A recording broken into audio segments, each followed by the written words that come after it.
In today's video, I'm going to teach you how to time Google Slides for 30 seconds. We'll start by opening your browser and heading to Google. From the Google homepage, look for the small grid icon for Google Apps. Click that to open the app launcher, then select Slides.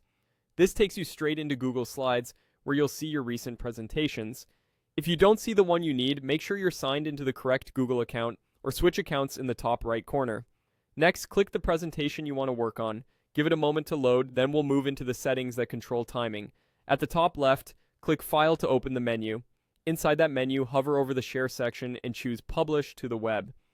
This is the key to reliable, automatic timing. Publish to the Web creates a special view of your slideshow designed for playback and embedding, which is what enables precise auto advance.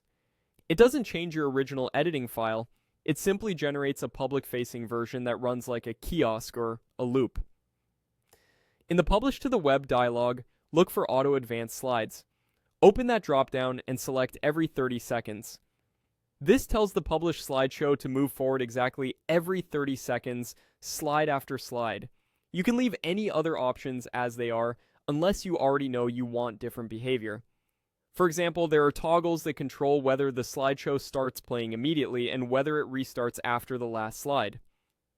If you're setting up a lobby display or a rotating screen, those can be useful, but they're optional. Once you've chosen every 30 seconds, click Publish. If you get a confirmation prompt, approve it. That's it. The timing is now applied to the published version of your presentation. You'll see a link you can share or embed. Anyone who opens that published link will see your slides advance automatically every 30 seconds without needing to click. A quick tip for testing: when you preview the published link, keep an eye on the timestamp or count to make sure the transition happens when you expect. If you make changes to your slides later, they'll update in the published version, and the 30-second timing remains in place.